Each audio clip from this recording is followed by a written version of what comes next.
ಬೀಳಲಿರುವ ಮುತ್ತುಗಳು ಸರಣಿ ಶೀರ್ಷಿಕೆಯ ಮುಂದುವರೆದ ಭಾಗದಲ್ಲಿ ಈಗ ನಾವು ತಿಳ್ಕೊಳ್ಳೋಣ.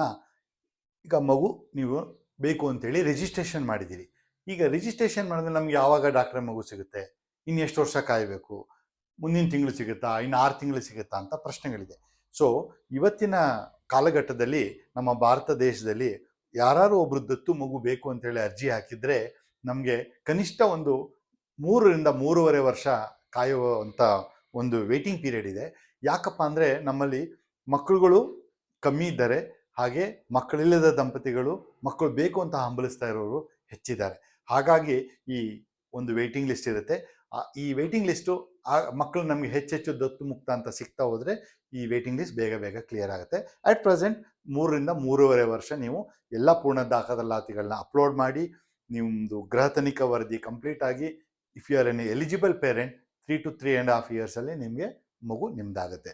ಅಯ್ಯೋ ಡಾಕ್ಟ್ರ್ ಇಷ್ಟಷ್ಟು ಕಾಯ್ಬೇಕಾ, ನಾವು ಅರ್ಜಿ ಹಾಕಿದ್ದೀವಿ ನಾಳೆನೇ ಕೊಟ್ಬಿಡಿ ಅಂತ ಕೇಳ್ತಾರೆ ಕೆಲವರು. ಬಟ್ ಇದು ಸಾಧ್ಯ ಇಲ್ಲ. ಯಾಕೆ ಅಂದರೆ ನಮ್ಮಲ್ಲಿ ಅದಕ್ಕೆ ಆದ ನಿಯಮಾನುಸಾರಗಳಿದೆ.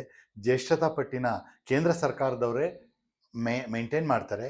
ಅವರು ಸೀನಿಯಾರಿಟಿ ಲಿಸ್ಟ್ ಪ್ರಕಾರ ನಿಮಗೆ ಮಗು ನಿಮ್ಮ ಹೆಸರು ನಿಮ್ಮ ಜ್ಯೇಷ್ಠತಾ ಪಟ್ಟಿಲಿ ನಿಮ್ಮ ಹೆಸರು ಮೇಲೆ ಬಂದಾಗ ನಿಮ್ಮ ಮೊಬೈಲ್ ನಂಬರ್, ರಿಜಿಸ್ಟರ್ಡ್ ಮೊಬೈಲ್ ನಂಬರಿಗೆ ಮೆಸೇಜ್ ಬರುತ್ತೆ, ಇಮೇಲ್ ಬರುತ್ತೆ.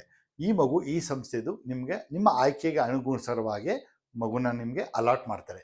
ಆ ಅಲಾಟ್ ಮಾಡಿದಾಗ ನಿಮಗೆ ಹೋಗಿ ನಿಮ್ಮ user I D password registration ಆಗುವಾಗ ನಿಮಗೆ ಒಂದು ರಿಜಿಸ್ಟ್ರೇಷನ್ ಸಕ್ಸಸ್ಫುಲಿ ಕಂಪ್ಲೀಟೆಡ್ ಆದಮೇಲೆ ನಿಮ್ಮದು ಯೂಸರ್ ಐ ಡಿ ಒಂದು ಪಾಸ್ವರ್ಡ್ ಕ್ರಿಯೇಟ್ ಆಗಿರುತ್ತೆ. ಆ ಯೂಸರ್ ಐ ಡಿ ಪಾಸ್ವರ್ಡನ್ನು ಹಾಕಿಬಿಟ್ಟು ನೀವು ಆಗಾಗ ನಿಮ್ಮ ಜ್ಯೇಷ್ಠತಾ ಪಟ್ಟಿನ ಚೆಕ್ ಮಾಡ್ಕೋತಾ ಇರ್ಬೋದು ಕಾರಾ ವೆಬ್ಸೈಟ್ನಲ್ಲಿ. ಹಾಗೆ ನಿಮಗೆ ಮಗು ರೆಫರ್ ಆದಾಗೂ ಸಹ ಅದನ್ನು ಹಾಕಿ ನೋಡಿದಾಗ ಯಾವ ಸಂಸ್ಥೆಯಿಂದ ಮಗು ನಿಮಗೆ ರೆಫರ್ ಆಗಿದೆ, ಎಷ್ಟು ವಯಸ್ಸಿಂದು, ಮತ್ತು ಆ ಮಗುವಿನ ಮೆಡಿಕಲ್ ರಿಪೋರ್ಟ್ಸ್ ಕಂಪ್ಲೀಟ್ ನಾವು ಮೆಡಿಕಲ್ ರಿಪೋರ್ಟ್ಸ್ನ ಅಪ್ಲೋಡ್ ಮಾಡಿರ್ತೀವಿ. ಹಾಗೆ ಮಗುವಿನ ಅಧ್ಯಯನ ವರದಿ, ಮಗು ಹೇಗೆ ಬಂತು, ಮಗು ಬ್ಯಾಕ್ಗ್ರೌಂಡನ್ನು ಎಲ್ಲದನ್ನು ನಾವಲ್ಲಿ ಕೂಲಂಕುಷವಾಗಿ ಹಾಕಿರ್ತೀವಿ. ಅದೆಲ್ಲ ಮಾಹಿತಿನ ನೀವು ಪ್ರಿಂಟ್ ತೊಗೊಂಡು ನೀವು ಕೂಲಂಕುಷವಾಗಿ ಸ್ಟಡಿ ಮಾಡಿ. ಒಂದು ಸತಿ ನಿಮಗೆ ಮಗು ಇವತ್ತೊಂದು ರೆಫರ್ ಆದರೆ 48 ಅವರ್ಸ್ ನಿಮಗೆ ಟೈಮ್ ಇರುತ್ತೆ. 48 ಗಂಟೆ ಕಾಲಗಳ ಒಳಗಡೆ ನೀವು ಮಗು ನಿಮಗೆ ಬೇಕಾ ಬೇಡವಾ ಅಂತೇಳಿ ನೀವು ನಿರ್ಧಾರ ಮಾಡಬೇಕು. ಹಾಗೆ ನಿರ್ಧಾರ ಮಾಡಿ ನೀವು ಎಸ್ ನಾವು ಅಕ್ಸೆಪ್ಟೆಡ್ ಅಂತೇಳಿ ರಿಸರ್ವ್ ಮಾಡಿದರೆ ಆ ಮಗುನ ನೆಕ್ಸ್ಟ್ ನಿಮಗೆ ಅಡಾಪ್ಷನ್ ಪ್ರೋಸೆಸ್ ಕಂಟಿನ್ಯೂ ಆಗುತ್ತೆ. ಅಕಸ್ಮಾತ್ ನೀವು 48 ಅವರ್ಸಲ್ಲಿ ಮಗುನ ರಿಸರ್ವ್ ಮಾಡಲಿಲ್ಲ, ನಿಮ್ಗೆ ಯಾಕೋ ಏನೋ ಒಂದು ಕಸಿವಿಸಿದೆ, ಆ ಮಗು ನಿಮಗೆ it is not my cup of tea ಅನ್ನಿಸ್ತು, ನಮಗೆ ಇದು ಸೂಟೇಬಲ್ ಅಲ್ಲ ಅನ್ನಿಸ್ತು, ನಿಮ್ಗೆ ಏನೋ ಅದು ಅಡಾಪ್ಷನ್ ಅನ್ನೋದು ಒಂದು ಬಾಂಡಿಂಗ್, ನಿಮಗೆ ಅದು ನೋಡಿದ ತಕ್ಷಣ ಮಗು ನಂದು ಅನ್ನೋದೊಂದು ಮನಸ್ಸಿಗೆ ಬರಬೇಕು. ಆ ಒಂದು ಬಾಂಡಿಂಗ್ ಕ್ರಿಯೇಟ್ ಆಗ್ತಾ ಇಲ್ಲ, some I am not getting connected to the baby ಅಂತ ಅನಿಸಿದರೆ ಖಂಡಿತ ರಿಸರ್ವ್ ಮಾಡಬೇಡಿ. ಯಾಕೆ ಅಂದರೆ ನಿಮಗೆ ಇನ್ನೂ 2 ಚಾನ್ಸಸ್ ಇದೆ. ಸೊ ನೀವು ರಿಸರ್ವ್ ಮಾಡಿಬಿಟ್ರೆ ಮಗು ನಿಮಗೆ 1 ಮಂತ್ ಲಾಕ್ ಆಗಿಬಿಡುತ್ತೆ. ನಿಮಗೂ ಬೇರೆ ರೆಫರೆನ್ಸ್ ಹೋಗಲ್ಲ, ಮಗುಗೂ ಬೇರೆ ಪೇರೆಂಟ್ಸ್ಗಳು ಸಿಗಲ್ಲ.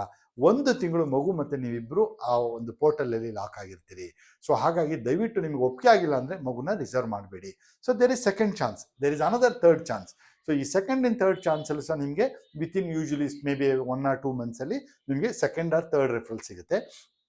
ಆ 3 ರೆಫರೆನ್ಸ್ಗಳು ನಿಮಗೆ ಒಪ್ಪಿಗೆ ಆಗ್ತಾ ಇಲ್ಲ ಅಂದರೆ ಆಗ ನೀವು ಯಾವುದನ್ನು ರಿಸರ್ವ್ ಮಾಡಲಿಲ್ಲ ಅಂದರೆ ನಿಮ್ಮ ಹೆಸರನ್ನು ಆ ಅಂದಿನ ದಿನಕ್ಕೆ ಜ್ಯೇಷ್ಠತಾ ಪಟ್ಟಿನಲ್ಲಿ ಭಾರತ ದೇಶದಲ್ಲಿ ಎಷ್ಟು ಜನ ವೇಟಿಂಗ್ ಲಿಸ್ಟಲ್ಲಿ ಇದ್ದಾರೋ ಅದರ ತಳಮಟ್ಟಕ್ಕೆ ಅದನ್ನು ಹಾಕ್ತಾರೆ.